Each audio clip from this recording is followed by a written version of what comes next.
Sir. चलो auto चलो। Sir पास के गांव के कुछ लोग काम से जा रहे थे, जब उन्हें बदबू आई तो उन्होंने पुलिस को फोन किया। कोई आइडेंटिफिकेशन मार्क मिला? सर लड़की का फोन मिला है, लेकिन चार्ज नहीं था तो चार्जिंग के लिए भेजा है। उसको बुलाओ, आसपास सर्च करो, कुछ मिलता है क्या?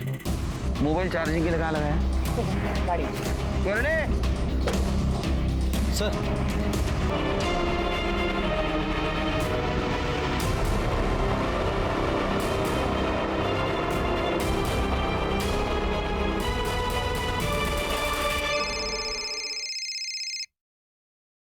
हेलो नीति। कौन बोल रहा है? आप कौन बोल रहे हैं? मैं इंस्पेक्टर सुनील केलकर बोल रहा हूँ। आप कौन बोल रहे हैं? सर मैं आलोक शर्मा बोल रहा हूँ, लेकिन ये नंबर तो नीति का है। आप उसके फ़ोन से फ़ोन क्यों कर रहे हैं? नीति? कौन नीति? सर मेरी फ्रेंड है, लेकिन हुआ क्या है? उसके फैमिली को इन्फॉर्म करना है, उसके घर का एड्रेस दो और तुम्हारा भी एड्रेस दो। जया नाम उसकी माँ का। आप एड्रेस लिखिए।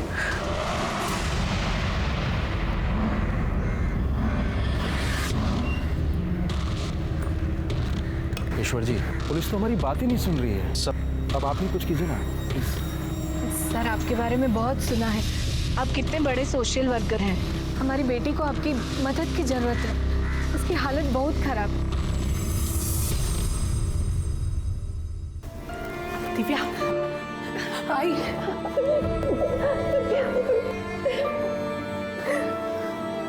तो ठीक है ना? हाँ अब बुखार भी नहीं है। हाय ये कौन है? कहीं से शबनम ने तो नहीं भेजा है मुझे मारने के लिए? नहीं बेटा नहीं। देखो बेटा, मुझे यहाँ किसी ने नहीं भेजा है, मैं तुम्हारी मदद करने के लिए आया हूँ। बेटा ये ईश्वर जी हैं, हमारी मदद करने आए हैं, तुम्हें जेल से बाहर निकालने। दिव्या बेटा मेरी बात ध्यान से सुनो, अगर तुम मुझे फिर से एक बार बता सको कि क्या हुआ था उस रात, तो मैं ज्यादा अच्छे से तुम्हारी केस को समझ पाऊंगा। सर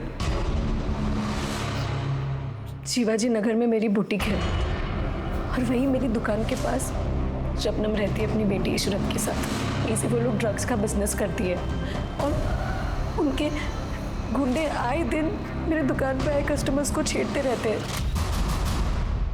एक्सक्यूज मी, क्या आप विंटर कपड़े बनाती हैं? यस मैम, आइए। आप बोले तो थोड़ी गर्मी ट्रांसफर कर दूं आपके पास?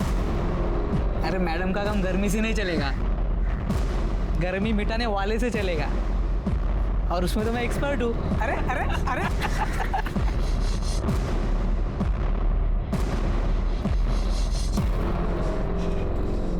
क्या बात है मैडम, इतने जल्दी गर्मी मिटाने के लिए आ गई? लगता है ठंड बहुत बढ़ गई है। मिटा दो गर्मी। इसकी गर्मी ज्यादा बढ़ गई है, पकड़ो इसको। ये तो फिर से आ गई। ये तुम्हारे नशेड़ियों को काबू में रखो वरना अच्छा नहीं होगा। आज फिर मेरी कस्टमर को छेड़ा इन्होंने। ये अपना रोना धोना ना कहीं और जाकर कर। हमने बोला था यहाँ दुकान खोलने को, जो हमसे आके शिकायत कर रही है। ये एरिया तुम्हारा नहीं है जो हर एक काम तुमको पूछ के करूं। अगर नहीं सुधरे ना तो पुलिस में जाके तुम सबकी कंप्लेंट करूंगी। पुलिस में जाएगी? हाँ जाऊंगी, और ये तुम्हारा जो काला धंधा है ना, उसका काला चिट्टा पुलिस को बता के रहूंगी। देख लो भाई लोग, पुलिस में जाने का बोल रही है, तुम सबको जेल में भिजवाएगी। इसका क्या करना है देख लो तुम लोग। इसके पास जाएगी? हाँ पुलिस के पास जाएगी। हाँ पुलिस के पास जाएगी। छोड़ो उसे, पीछे पीछे। और तू आज आई तो आई, आज के बाद इधर दिखना भी मत। हर बार तुझे बचाने नहीं आऊंगी मैं। चल यहाँ से। किसी तरह से मैं भागी वहां से। मुझे अपनी दुकान को बचाना था, इसलिए मैंने जाके पुलिस में कंप्लेन की। पुलिस भी पूछताछ का बहाना करके वहां से लौट आई। फिर मुझे सबक सिखाने के लिए शबनम ने उसकी बेटी इशरत और प्रहलाद के साथ मिलकर मुझ पर अटैक करवाया। आज मौका मिला है, इसका नतीजा बहुत बुरा होगा। मेरे खिलाफ झूठा केस दर्ज करवाया उन लोगों ने, ताकि मैं टूट जाऊं, अपनी जुबान बंद रखूं, उनके बारे में किसी को कुछ ना बताऊं। पुलिस भी इन सब में शामिल है। मैंने कुछ भी नहीं किया है, मैंने कुछ भी नहीं किया है, मैंने कुछ भी नहीं किया।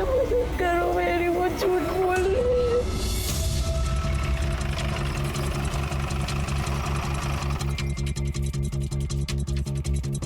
जय और उसकी बेटी नीति इसी घर में रहते हैं ना? जी साहब, क्या हुआ? घर में ताला लगा हुआ है, आप बता सकते हैं कहाँ गए होंगे? ठीक से तो याद नहीं है, लेकिन 3-4 दिन पहले दोपहर का टाइम था, तब जय को देखा था मैंने।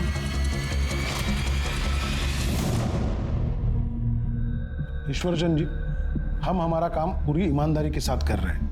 अब दिव्या की फैमिली उसके लिए बेल नहीं करा पा रही, तो इसमें पुलिस की क्या गलती है? देखिए, आपको भी पता है कानून का अपना एक प्रोसीजर होता है, सब कुछ उसके अनुसार ही हो रहा है। अब इन लोगों ने दिव्या पर केस रजिस्टर कराया था, तो हमें तो उसे अरेस्ट करना ही होगा। वो सब तो मैं जानता हूँ इंस्पेक्टर साहब, और प्रोसीजर भी मुझे पता है, मगर जिस कानून की आप बात कर रहे हैं उसी कानून के हिसाब से बताइए कि दंगे करने के लिए किसी एक औरत को ही आरोपी बनाकर जेल में कैसे भेजा जा सकता है, जबकि एक पार्टी जेल के अंदर है और दूसरी बाहर आजाद घूम रही है। और हाँ, आपने तो इन लोगों के खिलाफ कोई केस तक दर्ज नहीं करवाया। क्योंकि कोई केस था ही नहीं। हाँ, मैं मानती हूँ इशरत और दिव्या का झगड़ा हुआ था, लेकिन वैसे नहीं जैसे दिव्या ने आपको बताया।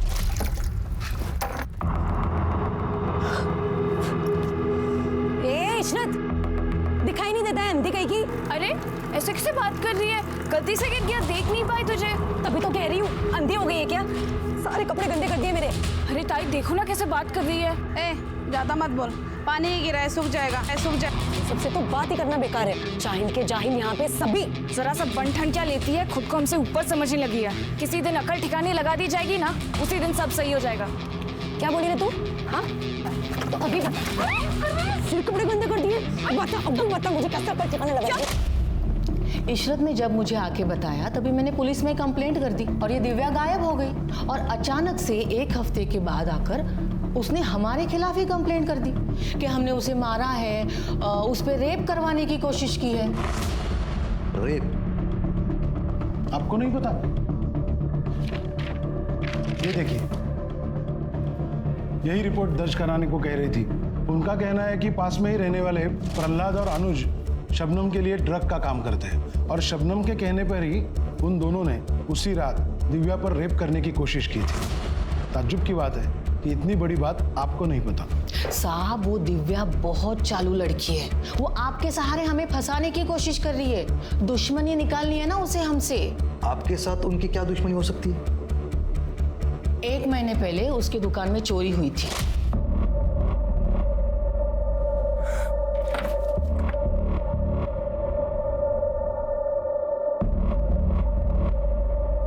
ज्यादा बड़ा नुकसान तो नहीं हुआ ना बेटा?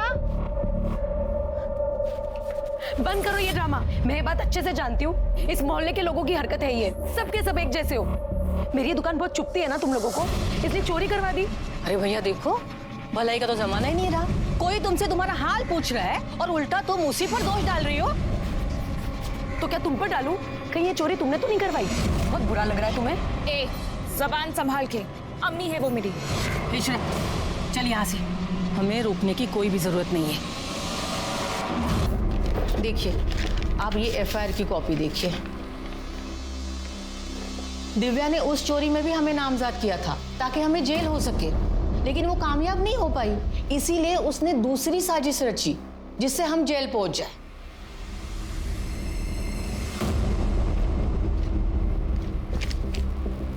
साहब, हम चलते हैं।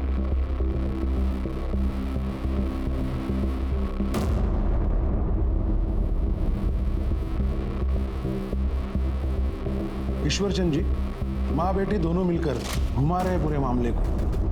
आपसे कुछ कह रही है और पुलिस से कुछ और।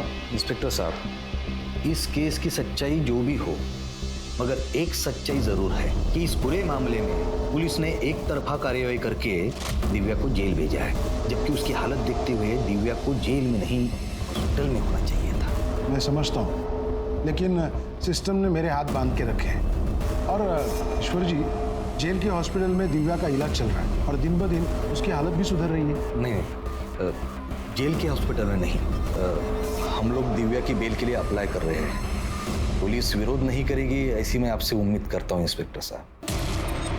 ठीक है, आप बेल के लिए अप्लाई कीजिए, पुलिस विरोध नहीं करेगी। जी शुक्रिया।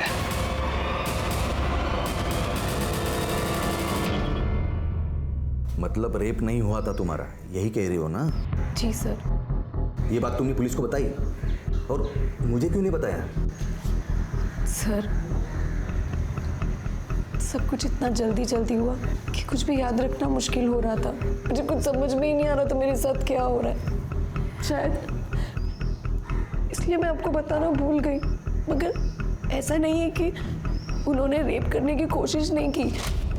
उस दिन वो प्रहलाद और अनुज, उन्होंने अपनी तरफ से पूरी कोशिश की। पुलिस में जाने का बहुत शौक है ना तुझे? अब जा पुलिस में रोने के लिए। आज जो तेरे साथ होगा ना, हमेशा याद रखेगी तू। प्लीज मुझे जाने दो, छोड़ दो मुझे, प्लीज बोलिए ना आप।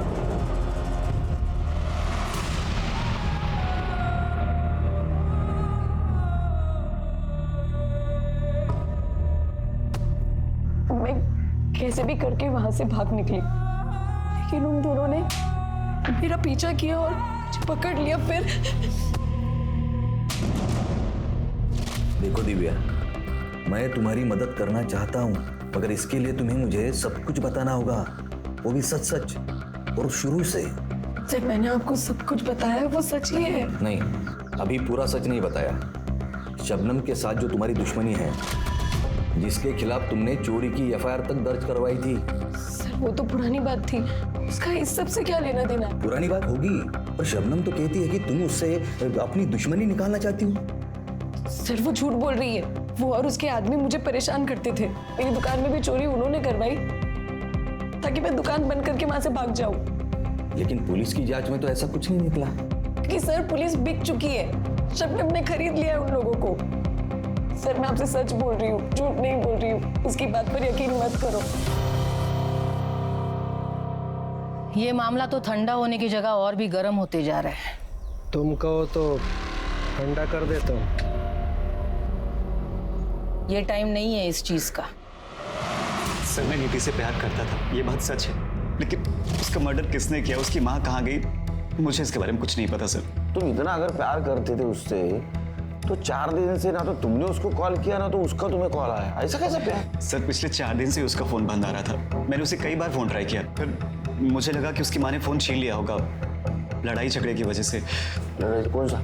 4 दिन पहले मेरा झगड़ा हुआ था कुछ लोगों से।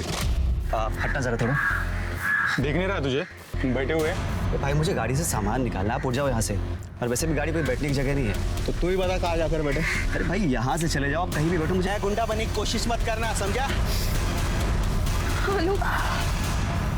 नीति को लगा कि जिन लोगों ने मुझ पे हमला किया था उसकी माँ जया और प्रतीक के कहने पे किया था, ताकि हम दोनों एक दूसरे से मिल ना पाए। प्रतीक कौन है? सर जया उसकी माँ नीति की शादी प्रतीक से करवाना चाहती थी। नीति प्रतीक को पसंद नहीं करती थी। मेरी अलग कास्ट होने की वजह से उसकी माँ जया मुझे पसंद नहीं करती थी। इसी बात को लेकर उसकी माँ और नीति के बीच झगड़ा चल रहा था। नीति उस दिन मुझसे मिल के गई थी, बस उसके बाद से उसका फ़ोन बंद आ रहा था। ये जया कहाँ गई होगी पता है? सर मुझे कुछ नहीं पता है, लेकिन जया का गाँव बनारस में है और नीति बोल रही थी कि उसकी माँ गाँव जाने वाली थी।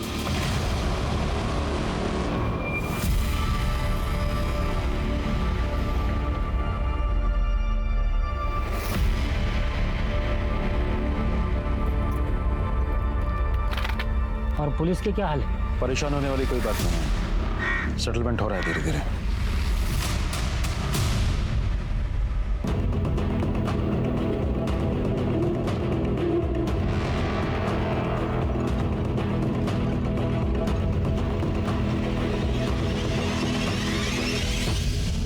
आप एक जिम्मेदार आदमी है ईश्वरचंद जी, और इसीलिए केस से जुड़ी हर एक बात मैंने आपको बताई थी, मगर आप तो मीडिया में चले गए। इंस्पेक्टर साहब, मैं मेरी जिम्मेदारी बखूबी जानता हूँ, इसीलिए मैंने प्रेस को भी वही बताया जो सच है, जो दिव्या के साथ हुआ है। और हाँ, किसी भी तरीके का कोई प्रोपेगेंडा नहीं है, बस न्याय की मांग है, उतनी आप पूरी कर दीजिए। आखिर यही तो काम है ना आपका, पीड़ितों को न्याय दिलाना। जी हाँ, यही काम है मेरा, लेकिन मीडिया में जाके आपने सही नहीं किया। पुलिस आपकी केस की जांच कर रही है, मैं पर्सनली सुपरवाइज कर रहा हूँ आपके केस में। आप कल आइए, कल बात करते हैं।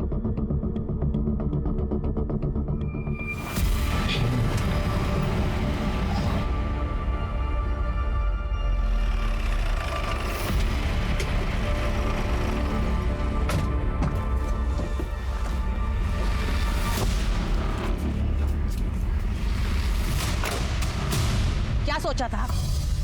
तू मीडिया में जाएगी और हम जेल में सड़ते रहेंगे और तुम क्या करोगे? मजा मारोगे? हाँ? देखो, हमने पुलिस कंप्लेन की है, आप पीछे हटो।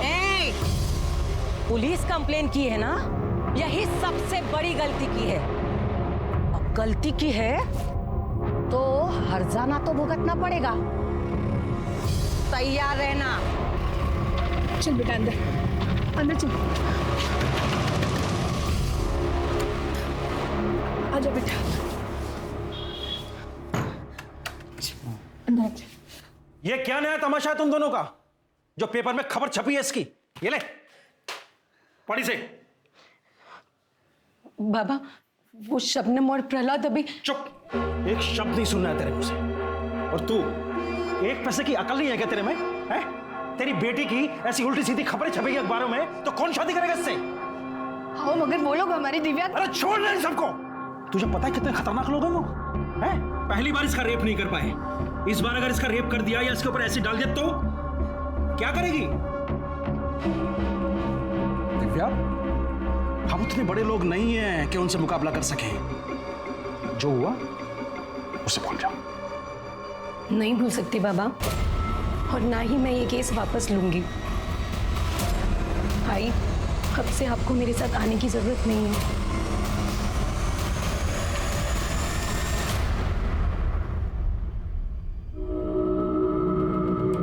मुझे सर से मिलना है। देखिए मैडम, थोड़ा वेट कीजिए, सर बिजी है। जैसे ही फ्री होते हैं मैं आपको बुला देता हूँ।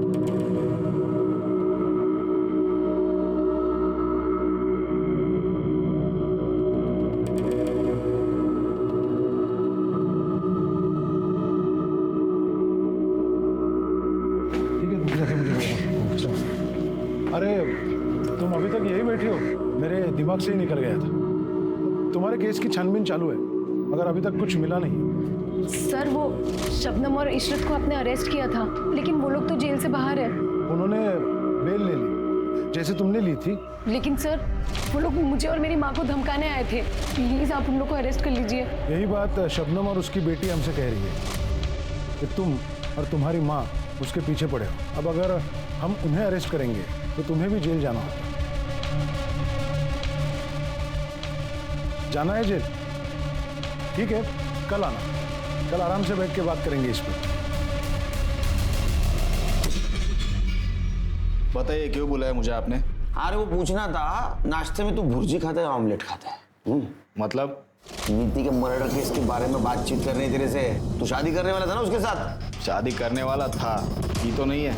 उसे तो उस आलोक से शादी करनी थी, मुझसे तो बात भी नहीं करती थी। तो ऐसा तो नहीं इस बात की खुन्नस निकालने के लिए तूने और जया ने मिलकर उसका मर्डर कर दिया?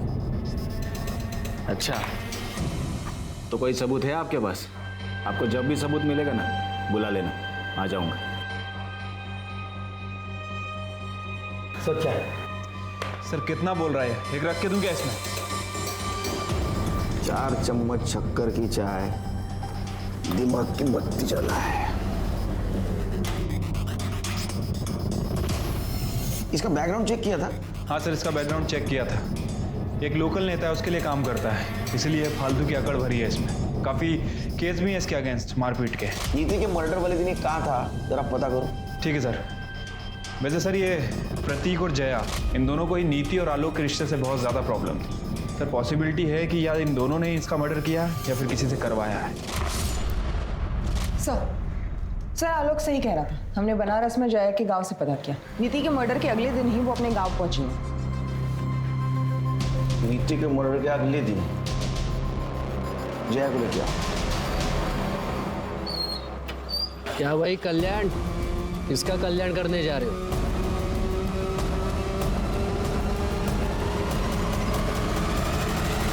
हाँ ठीक है, मैं बोलता हूँ बाद में। मैं करता हूँ तुम्हें बाद में।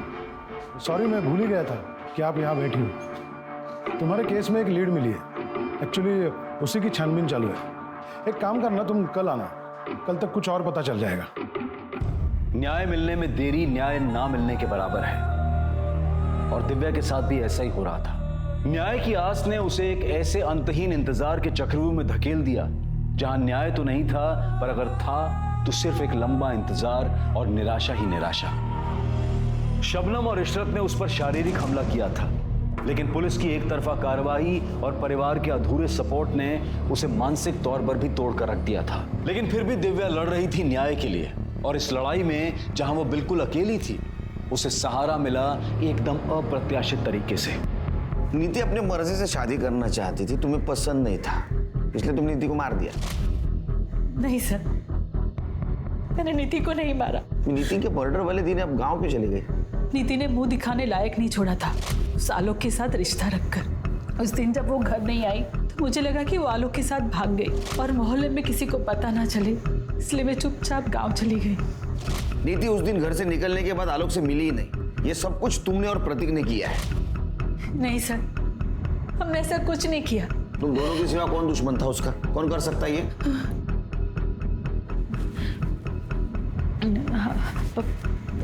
प्रहलाद। छोड़ो!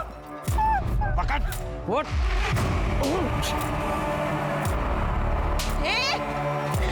छोड़ो उसे! छोड़ो उसे! चल निकल यहाँ से, वरना सारी गांधीगिरी निकाल देंगे तेरे। चल चल चल अंदर चल, अंदर चल। मार, लेकिन ये लोग इसे मार देंगे। वो जाने और वो लड़की जाने, इन सब में हमें नहीं पड़ना। चल तू यहाँ से। एरिया का गुंडा है सर, स्टेशन में गवाही देने आ गए। पुलिस ने तो कुछ नहीं किया, लेकिन जब गुंडों को पता चला कि नीति उनके खिलाफ गवाही देने आई थी पुलिस स्टेशन में, हमारा जीना हराम कर दिया था। ये क्या करे? धक्का मार के जरा पकड़ो इसको। मैंने कहा था ना, ज्यादा समाज सेवा करना अच्छी बात नहीं है, मगर तू मानी नहीं। देखो अब हो गई ना गंदी बात बीच बाजार में। अभी भी तेरे पास समय, गवाही देने की सोचना भी मत, वरना अगले टाइम कपड़े नहीं तू फटेगी। नीति को हर तरीके से परेशान किया कि वो गवाही न दे पाए। मैंने भी उसे बहुत रोका और नीति भी अपना मन बना रही थी कि वो गवाही से पीछे हट जाए। तब आलोक पर किसी ने हमला कर दिया, तो नीति को ऐसा लगा। निकाल ली ना आप दोनों ने अपनी खुन्नस आलोक को पिटवाकर, लेकिन मैं भी पीछे नहीं हटूंगी माँ। शादी तो मैं आलोक से ही करूंगी। आपको जो करना है कर लीजिए। अब चुप। अब बात सिर्फ शादी की नहीं है, बात मेरी इज्जत की है। तुझे शादी तो मुझसे ही करनी पड़ेगी, फिर चाहे उसके लिए मुझे किसी भी हद तक जाना पड़े। इस बेशर्म को आलोक के आगे कुछ दिखाई नहीं देता। तो इससे अच्छा होता कि प्रहलाद इसे मार देता। आ गई ना दिल की बात जुबान पर माँ, तो अभी फालतू की केयर करना बंद कीजिए। अब शादी तो मैं आलोक से ही करूंगी, चाहे मैं मर जाऊंगी, और उन गुंडों के खिलाफ बयान भी दूंगी।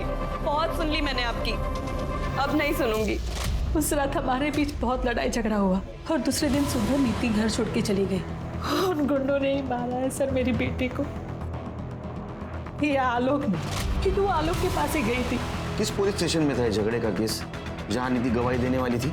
ये कैसी बात कर रहे हैं सर? इसी पुलिस स्टेशन में है वो केस। क्या? किसके पास? इंस्पेक्टर रवि पाटिल। मैं आया था तुम्हारे केस के बीच में, जो तुम मेरे इन्वेस्टिगेशन में टांग अड़ा रहे हो। क्या इन्वेस्टिगेशन कर रहे हो तुम? हाँ? सिर्फ घुमा फिराने की बात कर रहे हो ताकि वो लड़की फ्रस्ट्रेट हो जाए और हार मान ले। तुम मेरे बॉस नहीं हो जो मैं तुम्हें सफाई दूं। अरे तुम्हारे जैसे ऑफिसर का बॉस भी नहीं बनना चाहता। अपने काम से काम रखो और मेरे मामले में मत पड़ो। हेलो, ये अब सिर्फ तुम्हारा मामला नहीं रहा, समझे ना? मेरी विक्टिम नीति तुम्हारे पास आई थी गवाही देने की। फर्जी गवाही दी थी उसने। कोई सबूत नहीं मिला हमें जो ये साबित कर सके कि उसकी गवाही सच है। तुमने कुछ सबूत ढूंढने की कोशिश ही नहीं की। नीति का मर्डर हो गया, दिव्या के आरोपी अभी भी खुलेआम बाहर घूम रहे हैं क्योंकि तुमने तुम्हारा काम ईमानदारी से नहीं किया। तुम जैसे गैर जिम्मेदार ऑफिसर की वजह से हम जैसे जिम्मेदार ऑफिसर के ऊपर लोग भरोसा नहीं करते। तो जाओ, निभाओ अपनी जिम्मेदारी, सुलझाओ केस को। मुझे लेक्चर देने की जरूरत नहीं है। करूंगा, ये सब कुछ करूंगा। मेरा केस भी सॉल्व करूंगा, दिव्या को भी न्याय दिलाऊंगा। You just wait and watch. एक पुलिस स्टेशन अपने ही थाने में दर्ज हुए दो अलग अलग मामलों में दो खेमों में बढ़ चुका था। नीति की हत्या और उसके संभावित हत्यारों के दिव्या के केस में जुड़े होने ने दिव्या केस में हुई पुलिस कार्रवाई की पोल खोल कर रख दी। दिव्या के केस की जांच पुलिस डिपार्टमेंट के लिए एक शर्म का विषय बन चुकी थी। पुलिस डिपार्टमेंट ने तुरंत ही दिव्या केस के इंचार्ज पीआई रवि सरना को केस से हटा दिया और दिव्या के केस की जांच भी नीति केस के इंचार्ज पीआई सुनील केलकर को सौंप दी गई। दिव्या, अब तक तुम्हारे साथ जो कुछ भी हुआ वो बहुत गलत हुआ है, लेकिन हम तुम्हें न्याय दिलाएंगे। सिर्फ हमारी मदद करनी होगी तुम्हें इन्वेस्टिगेशन में। चलिए।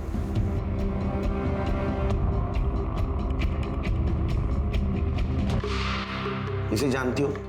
नहीं सर, कौन है ये? ये लड़की तुम्हारे लिए गवाही देने वाली थी, लेकिन इसका मर्डर हुआ और हमें ऐसा लगता है कि तुम्हारे केस से जुड़े होने के कारण उसका मर्डर हुआ है। क्या सर, इस लड़की का मर्डर हुआ है? मतलब आप हमें फिर भी केस लड़ने के लिए बोल रहे हैं? सर बहुत खतरनाक लोग हैं वो। आप हर समय तो हमारे साथ रहेंगे नहीं हमें बचाने के लिए। जाने दीजिए सर, हमें कोई केस वेस नहीं लड़ना है। अरे नहीं नहीं, चिंता करने की बिल्कुल कुछ जरूरत नहीं। हाँ? अब ये केस मेरे पास है, इसे कुछ नहीं होने दूंगा मैं। एक लंबी लड़ाई के बाद दिव्या को न्याय की उम्मीद दिखी थी, मगर किस्मत का खेल अभी खत्म नहीं हुआ था और इस बार किस्मत उसके साथ जो खेल खेलने वाली थी वो दिव्या पर बहुत भारी पड़ने वाला था।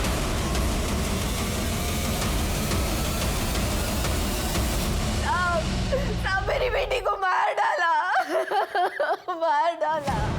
गुंडे भेजे थे उसको मारने के लिए और पुलिस कुछ नहीं कर पाई। आपने बोला था ना मेरी बच्ची को कुछ नहीं होगा। ये रक्षा की मेरी बच्ची की आप लोगों ने मार डाला मेरी बच्ची को। सर, दिव्या घर पे अकेली थी। उसकी माँ बाजार गई थी और उसके पापा काम से गए थे। दिव्या को इस हालत में उसके पापा ने सबसे पहले देखा जब वो दोपहर में खाना खाने आए थे। किसी पड़ोसी ने देखा है या किसी को आते हुए? नहीं सर, दोपहर का टाइम था तो सब लोग अपने अपने घर पे थे, तो कोई विटनेस नहीं हुआ। जीना आराम कर दे। और वो दिव्या मैडम ने आवाज़ उठाई, क्या हुआ उसके साथ? हमें नहीं मरना ऐसी मौत।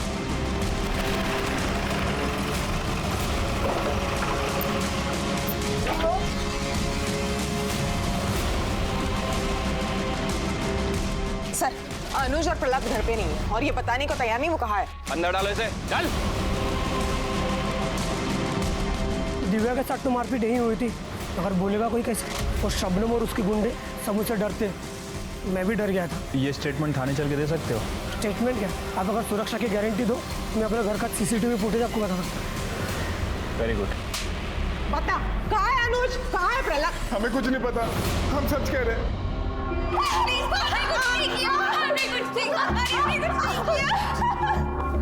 अरे तो पहले ही बता देना ना, मार खाने की जरूरत नहीं थी। हाँ चलो बोलो।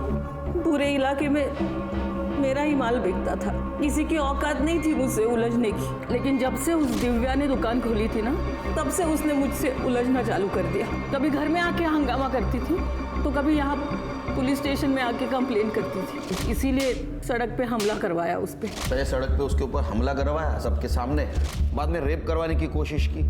जब वो लड़की नहीं मानी, पीछे नहीं हटी और तुम्हें जब पता चला कि नीति उसके साथ है, तो पहले नीति और बाद में दिव्या को रास्ते से हटा दिया। नहीं साहब, नीति और दिव्या के मर्डर में हम लोगों का कोई हाथ नहीं था। तुम्हारा हाथ कैसे नहीं? अगर नीति तुम्हारे खिलाफ गवाही देती तो तुम जेल जाती, और दिव्या अगर केस लड़ती तो भी तुम जेल जाती।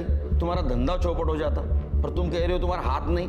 हमारा ड्रग का धंधा अच्छा चल रहा था और ये दिव्या का मामला कुछ दिनों में ठंडा हो जाता था और बाद में वापस मैं मेरा धंधा शुरू कर सकती थी। तो फिर उन दोनों को मारकर हम लोग अपने ऊपर क्यों मुसीबत ले लेते? ये पुलिस वाला कौन? रवि पाटिल। हाँ साहब, रवि साहब को हफ्ता पहुंचता था हमारे पास से। ये प्रहलाद को कहाँ छुपाया? मुझे नहीं पता साहब, पिछले कुछ दिनों से ना फोन किया ना मैसेज। सर, ये शबनम और इशरत तो अभी भी इस बात पे अड़े हुए हैं कि इस मर्डर से इन दोनों का कोई लेना देना नहीं है। और सर वो प्रहलाद, वो भी अभी तक गायब है। उसको ढूंढो, क्योंकि इस गुत्थी की गांठ वही है। सर, इस अनुज और प्रहलाद के बारे में एक न्यूज मिली है। था मेरे लिए, मैं घरवाली नहीं थी उसकी। मैडम, प्रहलाद तो अपनी गैंग का बॉस था, उसे कौन मार सकता है? ये बात तो मुझे भी नहीं समझ में आ रही है। क्या पता साहब कौन दोस्त था प्रहलाद का। वैसे भी इस काम में कौन दोस्त कब दुश्मन बन जाए कुछ कह ही नहीं सकते। साहब, आप शबनम के ग्रुप के ज़्यादातर लोगों को पकड़ चुके हैं, पर अगर आप रैकेट पे ही नजरें जमाए रखोगे तो बाहर कैसे दिखेगा? साफ साफ बोल, कहना क्या चाहता है? कहना यही चाहता हूँ साहब, शबनम के सप्लायर को पकड़िए, क्योंकि वो बाहर रहकर भी उसके अंदर ही काम कर रहा है। कौन है शबनम का सप्लायर? साहब उसको मैं डायरेक्ट नहीं जानता था, एक आदमी था हम दोनों के बीच में। प्रहलाद? नहीं साहब, वो प्रहलाद नहीं था। फिर कौन था?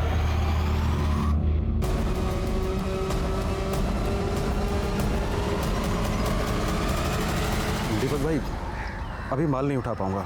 पुलिस नजरें गड़ाए बैठी है चारों तरफ, और शबनम भी जेल में है। मामला ठंडा पड़ते ही शबनम बाहर आ जाएगी, उसके बाद ही तेरी सप्लाई तो मैं शुरू करूंगा।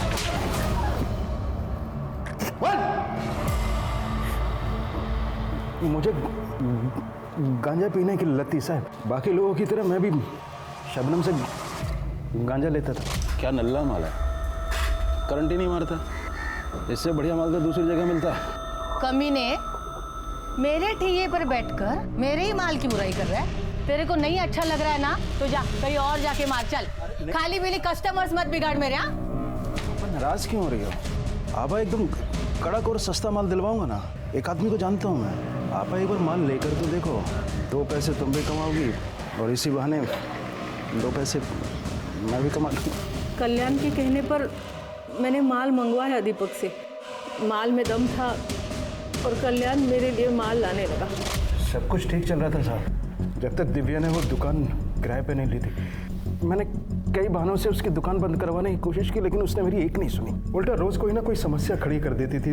वो खतरा हो गई थी धंधे के लिए, उसे सबक सिखाना जरूरी था, इसीलिए हमला करवाया उस पर। हमले के बाद हमें लगा कि जेल में जाके शांत हो जाएगी, लेकिन हमें पुलिस से ही पता चला नीति के बारे में। हम अब छोड़ो जेल में। जिंदगी में चुनौतियां और रुकावटें तो आती ही रहती हैं। उनसे हम जूझते हैं, लड़ते हैं, थकते हैं, पर आखिर में जीत भी जाते हैं। इस सब में हर किसी का सबसे बड़ा सपोर्ट होता है उसका परिवार, जो हर कदम पर उसकी हौसला अफजाई करता है, उसे बढ़ावा देता है। लेकिन जिंदगी की ये लड़ाई तब और कठिन हो जाती है जब रुकावटें किसी अपने के द्वारा ही खड़ी की गई हैं। मगर सोचिए कि क्या समाज की जिम्मेदारी नहीं है कि वो शबनम जैसे अपराधियों को पनपने से रोके? याद रखें, क्राइम के खिलाफ आवाज ना उठाना भी एक तरह का क्राइम है। अब मैं अनूप सोनी आपसे विदा लेता हूं, फिर मुलाकात होगी क्राइम पेट्रोल सतर्क में एक और नए केस के साथ। तब तक अपना और अपने परिवार का ख्याल रखें, सुरक्षित रहें और देखते रहें क्राइम पेट्रोल सतर्क। जय